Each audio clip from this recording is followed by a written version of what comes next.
Welcome to Ancient Mysteries. I'm your host, Ben Carter, and in today's episode we journey into the hidden science of the ancient world. Across scattered ruins and forgotten texts, a strange question echoes through time.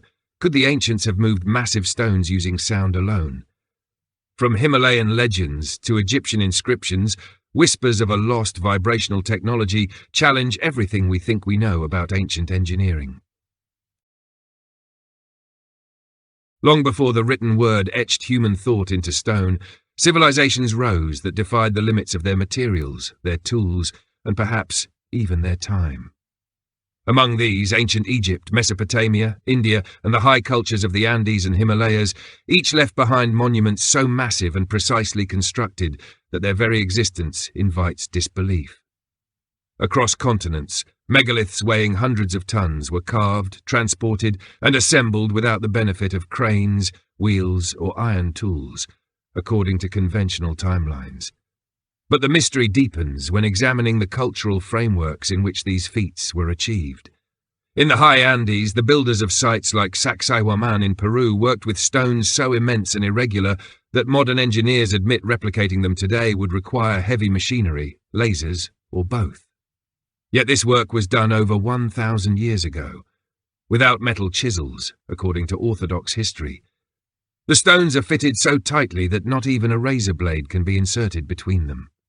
Further east, in the shadowy Himalayan kingdom of Tibet, Buddhist monks still tell stories of ancient practitioners who could lift boulders using sacred chants and horn instruments, aided by precise geometric placements of sound-emitting devices and objects. Ancient Egypt, too, carries its own puzzles. While the Great Pyramid of Giza dominates the popular imagination, lesser-known structures like the Osirion at Abydos hint at older, deeper technologies. The Osirion's massive granite blocks, some weighing over 100 tons, rest in a trench below ground level, positioned with a precision that seems wildly disproportionate to the tools we believe were available. The builders of these sites, whether Egyptians or an earlier lost civilization, left no clear record of the construction methods they used. What remains are massive blocks, smooth boreholes, and an unsettling silence where explanations should be. Further north, in the British Isles, Stonehenge and other megalithic sites exhibit not only colossal stones transported from distant quarries, but also carefully tuned acoustic properties. Archaeologists and acousticians have conducted tests revealing that these stone circles amplify and channel sound in unique ways. Chants and drumming conducted at specific frequencies reverberate with a force that seems to extend beyond the audible. Some researchers suggest these stone arrangements were intentionally designed for sound-based rituals or healing practices, an ancient understanding of vibrational resonance lost to modern minds. The pattern is difficult to ignore. Across time and distance, from the monolithic obelisks of Karnak to the thunderous rock-hewn temples of India, stories emerge of stones that moved, floated, or danced to the rhythm of sound. These are not isolated myths. In Sanskrit texts, the idea of mantras as physical forces capable of altering matter is not poetic metaphor, it is taught as literal truth. The Rig Veda speaks of hymns powerful enough to bring forth light, shatter darkness, and even cause the unmanifest to become manifest. These cultures viewed sound not just as a means of communication, but as a fundamental force, perhaps even a technology. If they were right, then perhaps their temples and monuments were more than places of worship or governance. Perhaps they were vast instruments, designed not only to echo prayers, but to shape stone, space, and even the mind itself. Among the most perplexing aspects of ancient construction is the sheer scale and precision with which certain structures were built, often in regions where no logical explanation for the movement of massive stones exists. This mystery crystallizes in scattered but eerily consistent accounts from folklore, temple records, and travelers' tales that suggest sound was not merely spiritual in these cultures, but functional. The Himalayan story is among the most detailed. In 1939, a Swedish physician named Dr. Jarl, visiting Tibet under British patronage, reported a remarkable incident. According to his account, Tibetan monks demonstrated a technique for levitating heavy stones using sound. The process involved an array of 19 musical instruments, including drums and long trumpets, arranged in a specific arc. Facing a large stone block at a 90-degree angle, the monks would begin chanting and striking their instruments in unison. After several minutes, the stone began to tremble, then lifted from the ground, arcing upward and landing on a ledge several meters above. This account, though controversial and difficult to verify, has circulated for decades and has been quietly studied by fringe physicists and military researchers. Curiously, similar stories exist in other regions, detached from Tibetan influence. In Egypt, inscriptions and reliefs at several temples, including Edfu and Dendera, depict priests using handheld instruments, sistrums, tuning forks and staffs, around stone blocks and statues. The meaning behind these images remains obscure, but some researchers suggest they are not religious in the modern sense, but technological illustrations. The sistrum, for example, was more than a musical rattle. It generated a high-frequency sound, and when used in temple rituals, was believed to invoke divine presence or manipulate sacred energy. In modern acoustic labs, similar frequencies have been shown to affect fine materials, water patterns, and even biological tissues. In Polynesia, oral traditions tell of priestly classes who could sing stones into place. The builders of the famous Moai statues on Easter Island were said to chant to the stones, causing them to move. Though these are often dismissed as symbolic myths, they follow a familiar template. Stones that should not move through rhythm, vibration, or sound. On the opposite side of the globe, in the deserts of Bolivia, locals around Tiwanaku speak of a lost age when the gods built with sound, vibrating stones into place like puzzle pieces. More tangible hints come from ancient texts. The Indian Samarangana Sutradhara, attributed to King Bhoja, is a 10th century treatise that includes instructions for building flying machines, energy centers, and resonant structures. While much of it reads like mythology, sections describing vibration, heat, and levitation read with a curious level of technical specificity. The text suggests that certain geometric arrangements of metal, sound, and fire could produce anti-gravitational effects. It's a theme echoed in other texts like the Mahabharata, which describes divine weapons that use sound to stun, destroy, or dismantle enemy armies. Each of these fragments, stories, symbols, and inscriptions lacks the weight of modern scientific proof. But taken together, they form a pattern too consistent to ignore. The ancients from Tibet to Tiwanaku seemed to understand that sound was more than a medium. It was a force, a tool, perhaps even a gateway to something much deeper, embedded in the very fabric of physical reality. Concrete archaeological evidence further complicates the mystery. Scattered throughout the world are physical clues that suggest the ancients possessed techniques for manipulating stone in ways modern tools struggle to replicate. At Baalbek in Lebanon, the ruins of the Roman temple complex include the famed trilithon, 3 colossal stones, each weighing over 800 tons. These blocks were positioned atop a foundation platform with such precision that modern engineers are left speculating. Nearby lies an even larger stone, the stone of the pregnant woman, weighing an estimated 1,000 tons. No cranes today could move it without disassembling it, yet it was quarried, transported, and aligned by a culture with no wheel or pulley in sight. At Puma Punku in Bolivia, immense stone blocks lie strewn across the high-altitude plain, many of them intricately carved with right angles and interior cuts that resemble machine work. The precision is striking.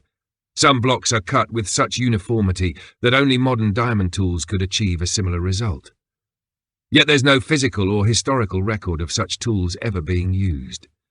The H-blocks in particular interlock with such complexity and uniformity that they resemble modular parts of a larger mechanical system.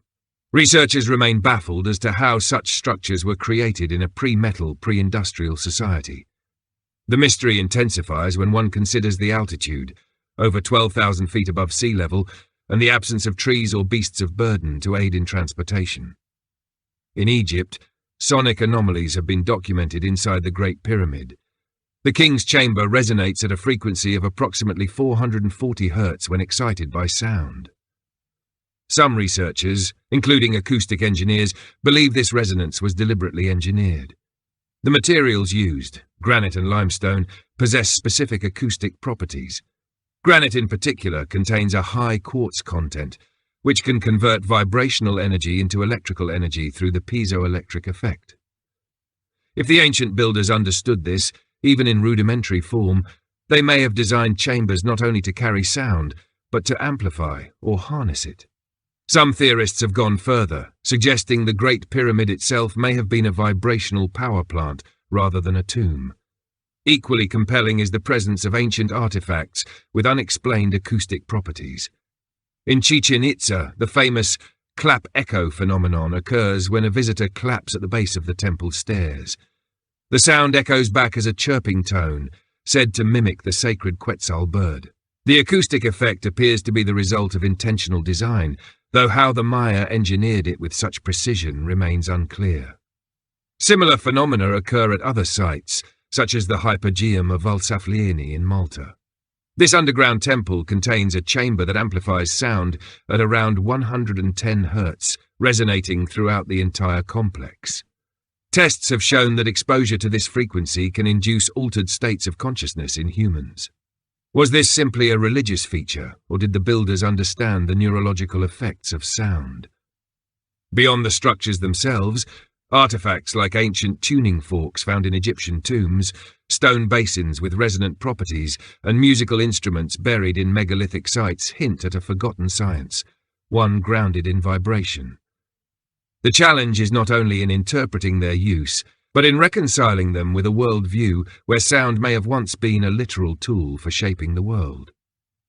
If we are to take these clues seriously, they suggest the ancients encoded knowledge into their monuments, knowledge not just of the heavens or of the soul, but of how sound itself might manipulate the fundamental structure of matter. Academic interpretations of these ancient structures and their acoustic properties tend to favour more grounded explanations. Most mainstream archaeologists and historians maintain that the monumental works of antiquity were achieved through ingenuity, manpower, and surprisingly advanced yet conventional methods of engineering. The idea that sound played a physical role in levitating or cutting stone is generally dismissed as speculative, bordering on pseudoscience. Instead, scholars emphasize logistical techniques, sledges, ropes, levers, and sheer human effort. In the case of Baalbek, for instance, archaeologists suggest that the massive stones were moved using inclined planes and wooden rollers, lubricated with animal fat.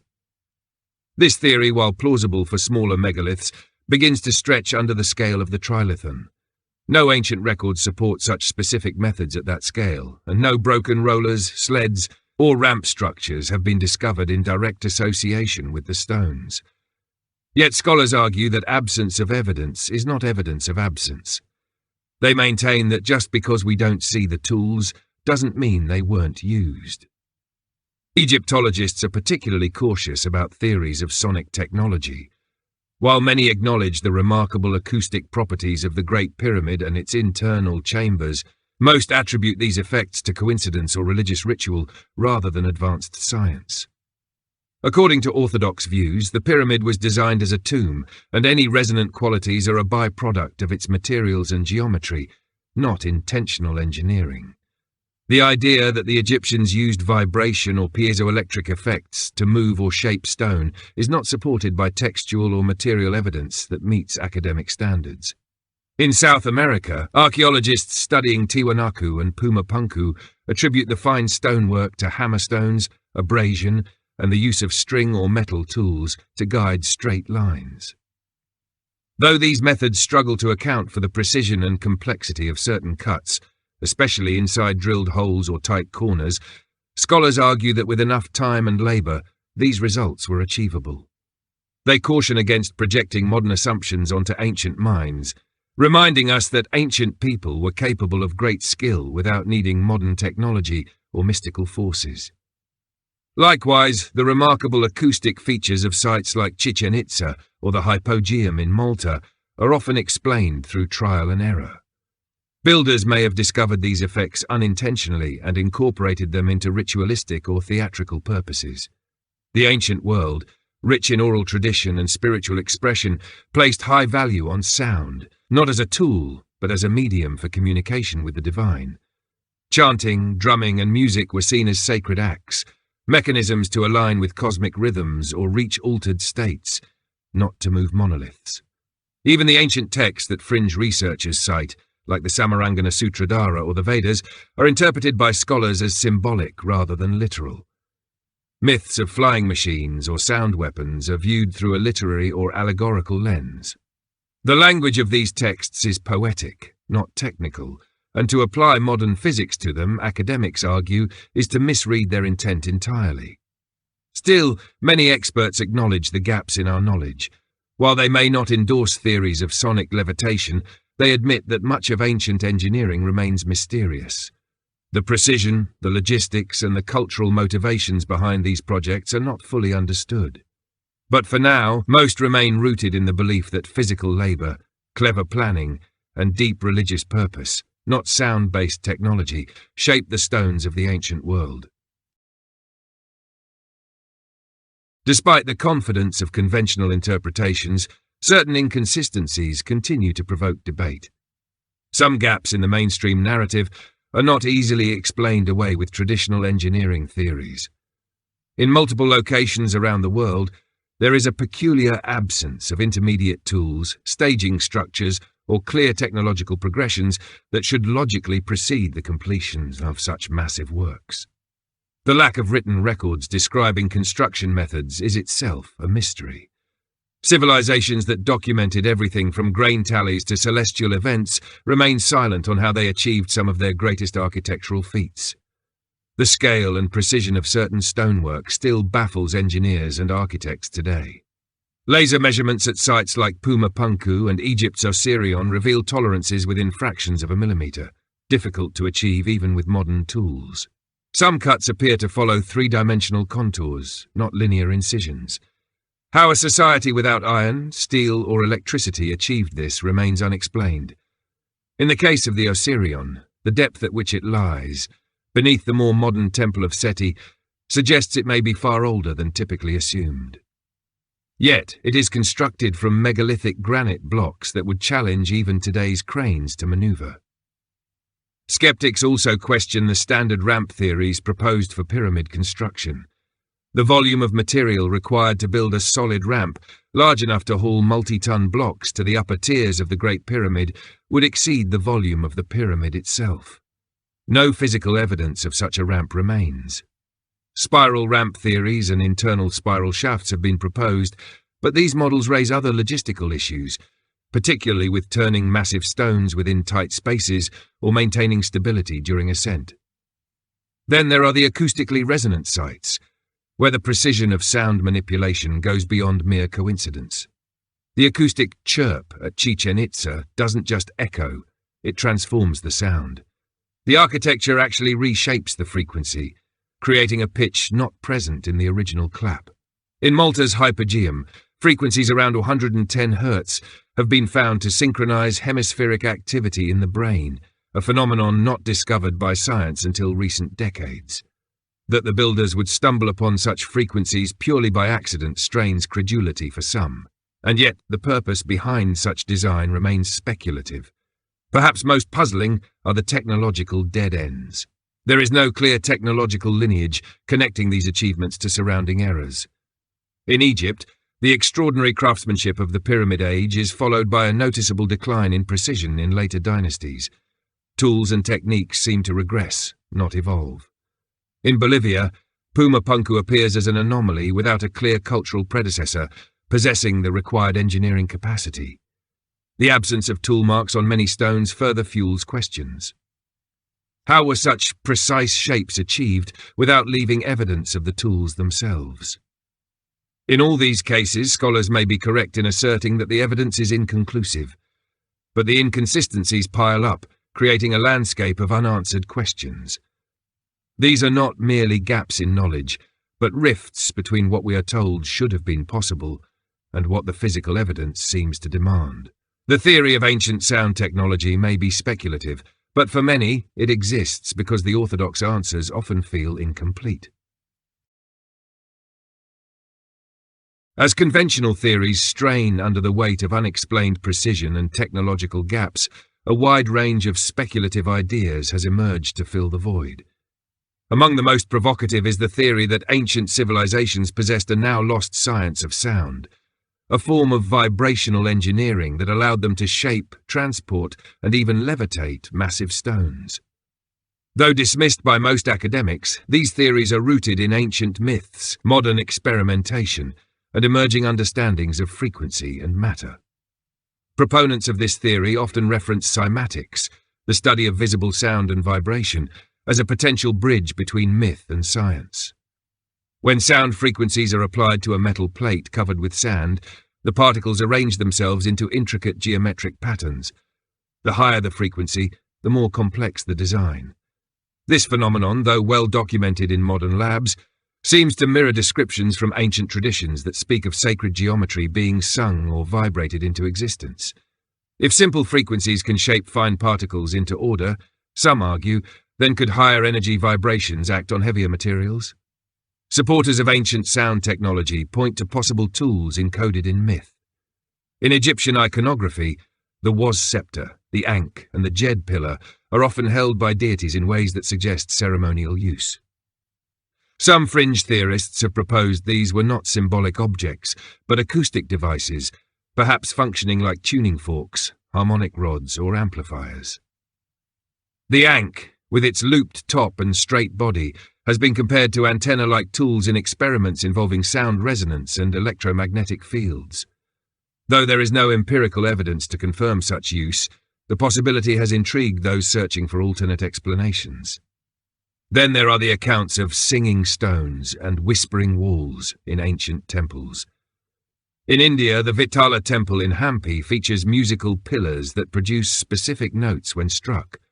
The precise tuning of the granite columns is difficult to replicate, and their construction method remains unclear. At other sites, whispering galleries appear to transmit voices across long distances using curved walls and resonant surfaces. These designs suggest not only an awareness of acoustics but a deliberate architectural integration of vibrational properties. In some interpretations of Vedic texts and Tibetan scriptures, specific chants and mantras are described as tools that can move mountains or shatter illusion. Fringe theorists interpret these not metaphorically, but as literal descriptions of vibrational manipulation.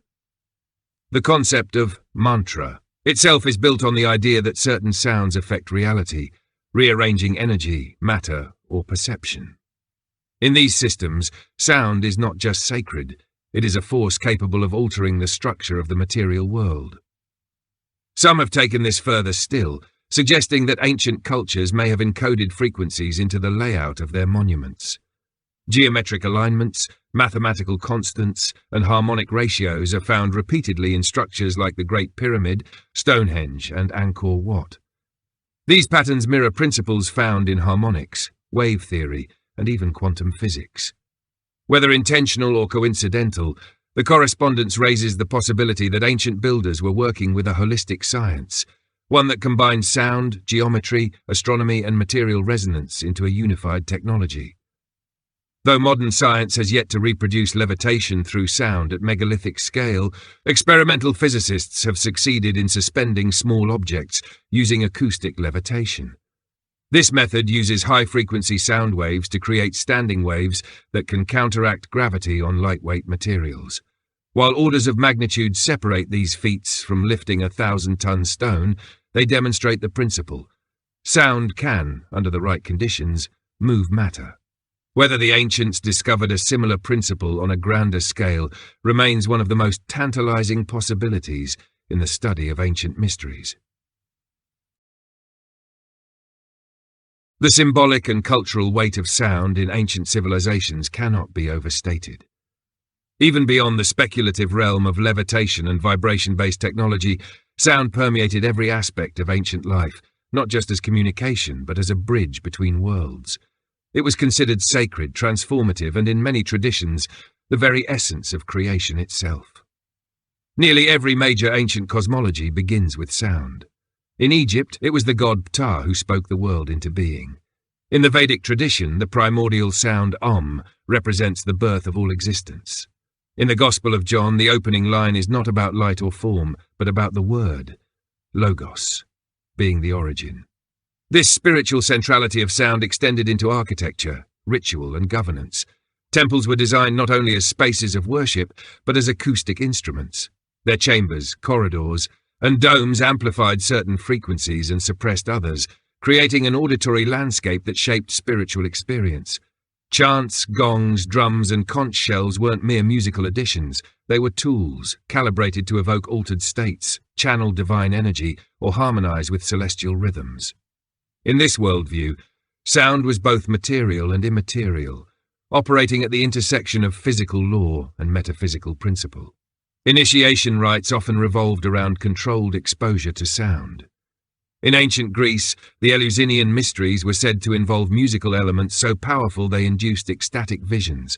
In the oracle chambers of Delphi, priestesses inhaled vapors and issued cryptic messages in a trance-like state, often within acoustically rich spaces. The auditory dimension of these experiences was not incidental. It was curated, refined, and understood in ways that suggest a subtle grasp of psychological and physiological influence. Moreover, the emphasis on frequency, rhythm, and harmonic resonance found in ancient texts suggests that these cultures may have held a radically different conception of power. Whereas modern society is built on the manipulation of mass and force, ancient systems may have privileged vibration as a subtler, more refined form of influence.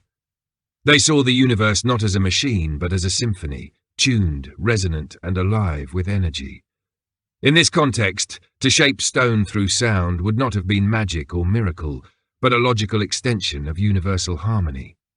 The legacy of this worldview can still be seen today in the sacred architecture of cathedrals, mosques, and temples. Their domes and arches are not just visually stunning, they channel sound upward, reverberating prayers and chants toward the heavens. Gregorian chants, Sanskrit mantras, and Sufi zikr rituals all rely on repetition and vibration to elevate consciousness. These practices, scattered across cultures and continents, echo a common understanding that sound alters perception, transforms space, and connects the mortal with the divine. Even in modern healing practices, ancient echoes persist. Sound therapy, vibrational medicine, and frequency-based treatments are gaining traction in both holistic and clinical settings. Though often considered fringe, they are based on measurable effects, changes in brainwaves, cellular vibration, and emotional state. It's as if fragments of ancient knowledge are resurfacing, piecemeal, as modern science rediscovers what was once known intuitively, that sound is more than noise. It is structure, motion, and meaning, woven into the fabric of existence.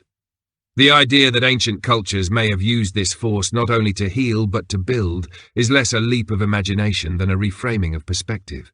If we step into their mindset, where spirit and matter are not separate, and where sound is both language and law, we begin to see their monuments not merely as buildings, but as frozen music, stone shaped by frequency, form born of vibration, a legacy not of brute force but of resonance.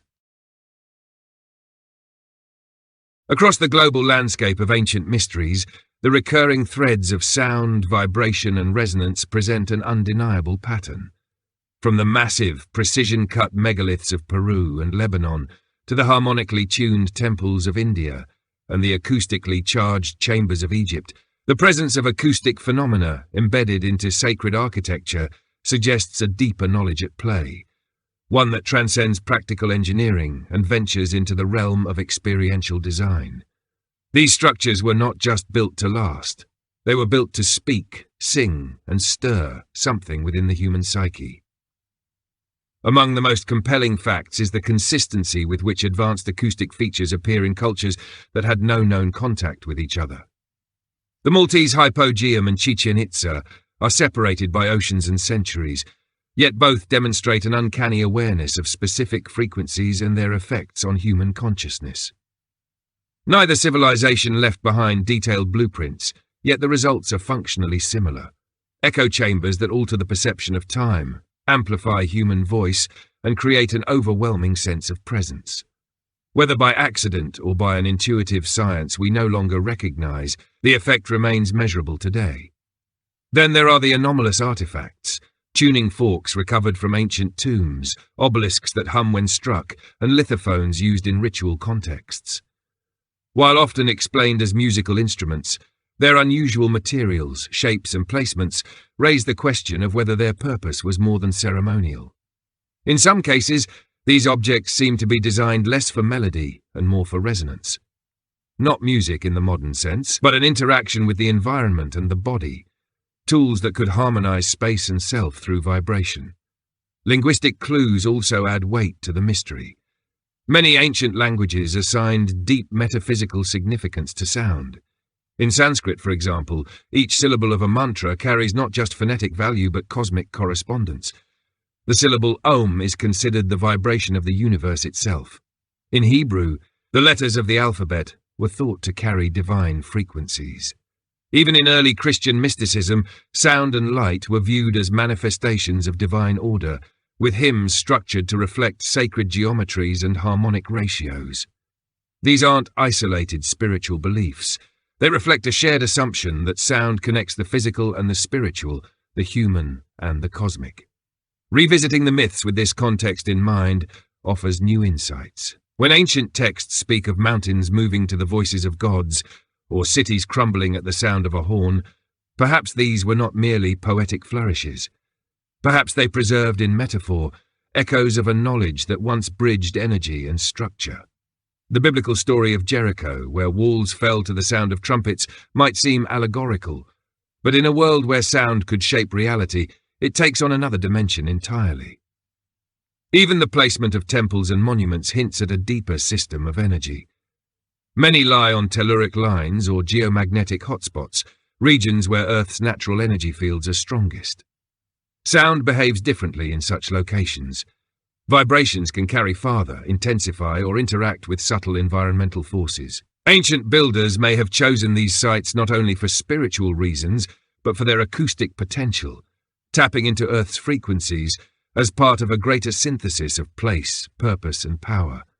Individually, each piece of evidence may be interpreted in multiple ways, but collectively, they form a mosaic, one that challenges us to reconsider what we think we know about the capabilities and consciousness of ancient civilizations. Whether sound was used to levitate stone, elevate the soul, or both, the legacy it left in stone, symbol, and story continues to resonate across time.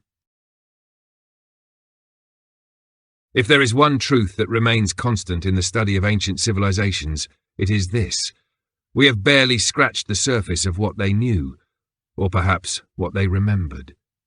The monuments they left behind were not only feats of physical endurance, but echoes of a knowledge system that remains elusive to modern science. Their stones speak, not through words but through form, resonance, and alignment.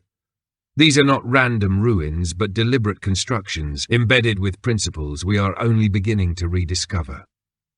The idea that ancient builders may have used sound as a tool to shape and move matter is not just a speculative leap. It is a response to a growing chorus of anomalies that conventional theories cannot fully silence. Whether it's the inexplicable precision of ancient stonework, the unexplained resonant frequencies of sacred spaces, or the global recurrence of sound-related myths, a pattern emerges that defies coincidence. If sound was once understood not only as a spiritual pathway, but as a tangible force, a kind of invisible architecture, it would fundamentally alter our understanding of what human beings were once capable of. Perhaps the question is not whether sound technology existed, but why it was lost. Was it hidden, forgotten, or simply discarded in favor of newer, more industrial forms of control?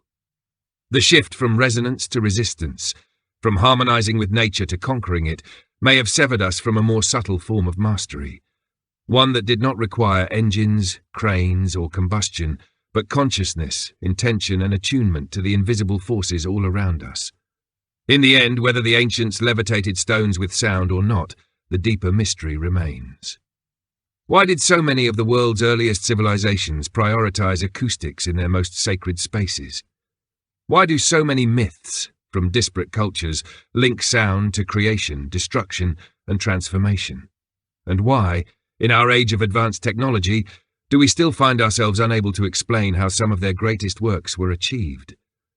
What these questions suggest is not just a missing technology, but a missing worldview, a way of seeing and interacting with reality that fused science, spirit, and structure into a unified whole.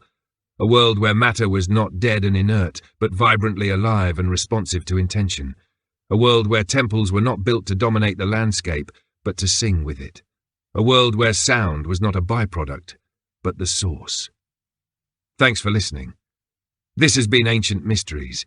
If you enjoyed today's episode, be sure to follow us wherever you get your podcasts. And if you'd like to support the show, subscribe to the Forbidden Knowledge Network on Patreon. Subscribe now.